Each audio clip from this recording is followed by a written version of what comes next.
राजीव जी, क्या सारी राज्य सरकार, क्या सरकारों के पास वो कॉन्स्टिट्यूशनल संवैधानिक पद ये सब हवाला देते हुए क्या अंदर खाने खेल सारी सरकारें यही चलाती हैं?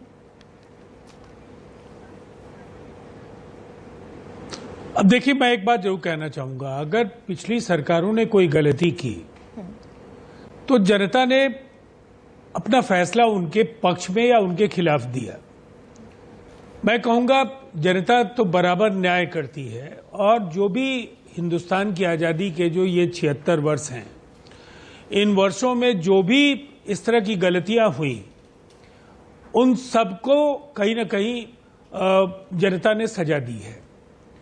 लेकिन आज जब लोकतंत्र हर एक क्षण के साथ मजबूत होता जा रहा है, तो प्रतिरोध और प्रतिकार की स्थितियां भी अब बनती जा रही हैं।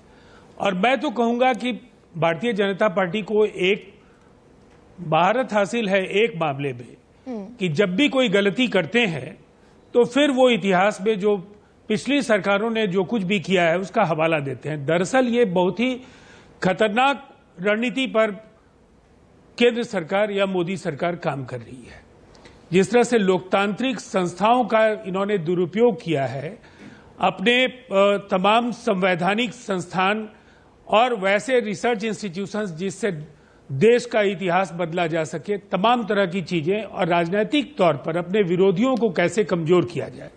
इसमें मैं क्या कहूंगा, सुप्रीम कोर्ट के जो ऑब्जर्वेशंस हैं और कुछ फैसले हैं जिनका जिक्र आपने भी किया है, मैं तो कहूंगा महाराष्ट्र किस तरह से भारतीय जनता पार्टी बेनकाब हुई, किस तरह से दिल्ली में, ठीक है आपने ऑर्डिनेंस ला करके सुप्रीम कोर्ट के फैसले को बदल दिया और उसके बाद फिर बहुमत है आपका संसद में, आपने कानून बना लिया, लेकिन सुप्रीम कोर्ट ने क्या कहा था, और आपने उत्तराखंड का भी हवाला दिया। दरअसल 9-10 वर्षों में जो कुछ भी नरेंद्र मोदी जी के कार्यकाल में हुआ है, इससे बड़ा दुर्भाग्यपूर्ण कोई दौर इस देश के लिए नहीं हो सकता है। अब पार्टी विद डिफरेंस, जिसको लोग समझते थे कि देश में गरीबी, भूखमरी, जो क्षेत्रीय विषमता है, तमाम तरह के संसाधनों के असमान वितरण के खिलाफ कोई कारगर रणनीति के साथ आएंगे और देश को बदलने की कोशिश करेंगे, लेकिन इनके पास भूख बेकारी से लड़ने का कोई फॉर्मूला नहीं है। इनके पास अपने पड़ोसी देशों के साथ आप चले जाते हैं लेकिन फिर लौटाते हैं। आपकी भी मोहब्बत कमाल की है कि अलग हो जाते हैं तो आपको अवगुण नजर आने लगते हैं, साथ आ जाते हैं तो दोनों एक दूसरे के फिर गलबैयां करने लगते हैं। देखिए,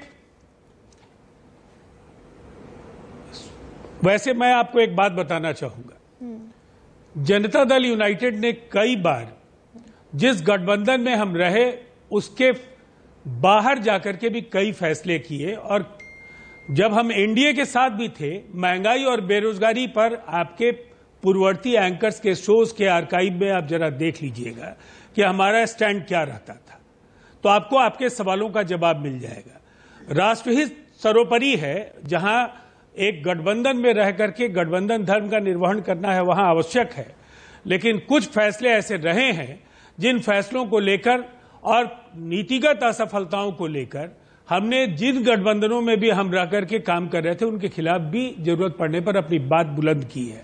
लेकिन परिस्थितियों के हिसाब से बदलते आप भी हैं राजीव, करने का नहीं है। परिस्थितियों के हिसाब से बदलते आप भी हैं। अभी 2005 पर मैं घेर रही थी राधिका जी को, 2005 पर मैंने प्रश्न पूछा। 2005 में नीतीश कुमार ही मुख्यमंत्री बनते बनते रह गए थे, और उस समय केंद्र में किसकी सरकार थी आपको याद होगा। आज उन्हीं के साथ आप बैठे हुए हैं, उन्हीं के साथ खड़े हुए हैं, उन्हीं के साथ मुंबई में मीटिंग करेंगे, पहले डिनर करेंगे, रात्रि भोज होगा। देखिए, सवाल है जब भी नहीं गलतियां अगर हुई हैं तो मैंने कहा जनता ने सजा दी है, सजा आपको भी मिलेगी। जो इस दौर के हुक्मरान हैं उन्हें भी सजा मिलेगी। मैं तो यही कहना चाहता हूं कि अगर गलतियों से और इतिहास से आप सबक नहीं सीखते हैं तो आपकी दुर्गति भी होगी, जनता आपका भी नशा काफूर कराएगी। जनता, ठीक और है, मैं एक बात जरूर कहना चाहूंगा, जिस तरह का गलतियों से नहीं सीखेंगे तो जनता आपका भी नशा काफूर करेगी।